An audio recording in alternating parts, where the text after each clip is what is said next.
उलन मॅटची एक ऑर्डर आली होती, ते कंप्लीट करून पॅक करून घेतलं, कारण ते आज डिस्पॅच करायचं आहे. त्यानंतर बघा मी आणि ताई मस्त असं आरामात कॉफी पीत बसलो होतो, कारण वातावरण इतकं भारी झालं होतं ना, ढगं असे पळत होते, इतकं भारी वाटत होतं.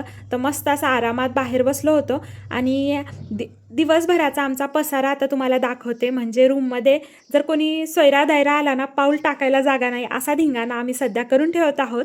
तर बघू सेपरेट काही आम्हाला रूम बनवून घेणं होतं का नाही, का ह्या हॉलमध्येच आम्हाला असा पसारा करत बसावं लागतं ते. तर तुम्ही बघू शकता किती सारा पसारा आहे. चला हे सगळं असू द्या. आता आज सकाळी आमचे साहेब जाणार होते, तर त्यांनाच बाय वगैरे केलं, कारण 2 दिवस सुट्ट्या होत्या म्हणून ते आले होते. आणि जे एक पार्सल होतं ना, यांनीच घेऊन जाणार होते. म्हणजे यांची ड्युटी आहे ना, त्या साईडचंच ते पार्सल होतं.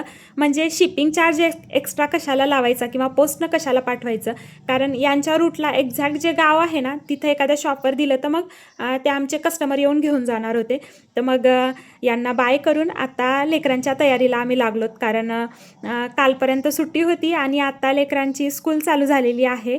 इथं बघा हे दोघं मस्त असे ब्रश करायला लागलेत. यांना टिफिन द्यायचा होता, तर त्यात आलूची भाजी, चपाती, भात वगैरे केलं होतं. तर लेकरांना इथं मस्त भात आणि आलूची भाजी खायला दिली आणि चपाती आणि आलूची भाजी लंचला द्यावं म्हणलं. तर मस्त ताईनं चपात्या टाकून घेतल्या. माझं सगळं लेकरांचं आवरणं झालं. असे लंच बॉक्सेस वगैरे भरून घेतले. सकाळची धावपळ आमच्या घरी खूप जास्त असती.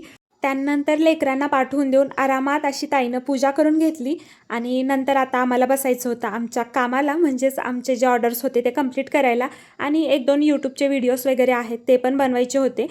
त्या अगोदर म्हणलं पूजा वगैरे आवरून घेऊन मस्त कॉफी प्यावं आणि नंतर लागावं कामाला. तर असा झाला मग आजच्या मिनी व्लॉगचा शेवट. चला बाय.